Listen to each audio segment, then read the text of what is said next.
जो कांग्रेस इंडी गठबंधन बनाकर खुश हो रही थी कि क्षेत्रीय पार्टियों के पीछे चलकर 2024 की नैया हमारी पार हो जाएगी, लेकिन उनके नेताओं को अभी भरोसा नहीं है कि इस चाल के बाद भी कांग्रेस वापस आ जाएगी। इसलिए तो उनके नेता पार्टी छोड़कर भाग रहे हैं। आपने एक कहावत सुनी होगी कि किसी को किसी से लड़वाना हो तो बस आप उसे कह दो कि तुम आगे चलो, हम तुम्हारे पीछे खड़े हैं। ऐसा ही कुछ कांग्रेस के साथ भी हुआ है। कांग्रेस के बड़े नेता अभी हाल ही में गुजरात के एक शहर में कांग्रेस को मजबूत करने के लिए कांग्रेस के नेताओं को मोटिवेट करने गए थे, लेकिन लगता है कि कांग्रेस के बगावती नेताओं पर उस समय इसका उल्टा असर हुआ और शहर से पूरा कांग्रेस काडर एक साथ बीजेपी में शामिल हो गया। इस घटना के बाद कांग्रेस सख्ते में आ गई।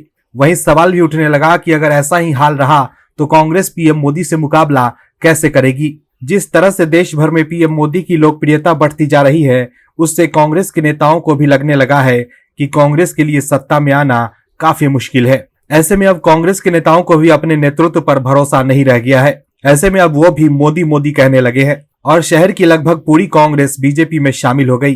क्या है खबर, बताते हैं आपको इस रिपोर्ट में। दरअसल देश की सबसे पुरानी पार्टी कांग्रेस को बीजेपी ने बड़ा झटका दिया है। गुजरात बीजेपी के मुखिया सीआर पाटिल कांग्रेस के दो पूर्व नगर अध्यक्ष प्रशांत पटेल और सुरेश पटेल को बीजेपी कैंप में शामिल कराने के लिए वडोदरा पहुंचे थे, लेकिन कई पार्षद और उनके समर्थक समेत बड़ी संख्या में नेताओं ने भगवा कैंप में एंट्री कर ली।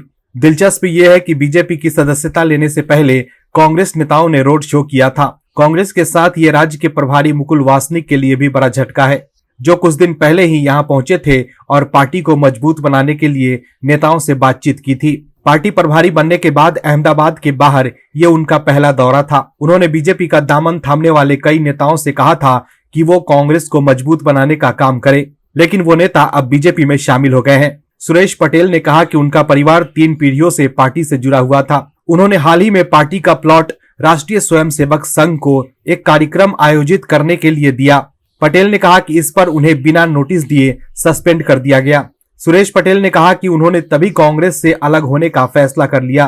वो 1200 समर्थकों के साथ बीजेपी में शामिल हो गए। वडोदरा में पार्टी की अगुवाई कर चुके प्रशांत पटेल ने भी बीजेपी का दामन थाम लिया।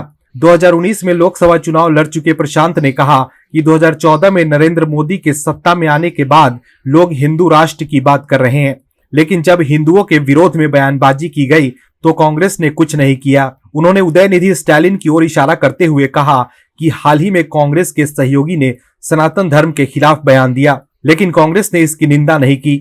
2012 में कांग्रेस के टिकट पर विधानसभा चुनाव लड़ने वाले जयेश ठक्कर भी बीजेपी में चले गए हैं। वहीं पूर्व सरकारी अधिकारी पंकज औधिया ने भी बीजेपी की सदस्यता ली है। कांग्रेस के पूर्व पार्षद अनिल परमार, भावेश पटेल, मीनाबेन गोहिल, शैलेंद्र ठाकुर अग्रवाल जैसे नेताओं ने भी बीजेपी का दामन थाम लिया है। कांग्रेस ने लोकसभा चुनाव से पहले अपने आप को संगठन स्तर पर नहीं सुधारा तो देश में सत्ता के साथ ही पार्टी भी समाप्त हो जाएगी। तो देखा आपने कैसे इंडी गठबंधन बनने के बाद भी कांग्रेस के नेताओं को इस विपक्षी गठबंधन पर भरोसा नहीं है, उन्हें सिर्फ मोदी के नेतृत्व पर भरोसा है। Bureau report, OMH news. और भी वीडियोस देखने के लिए चैनल को सब्सक्राइब करें और बेल आइकन को दबाएं।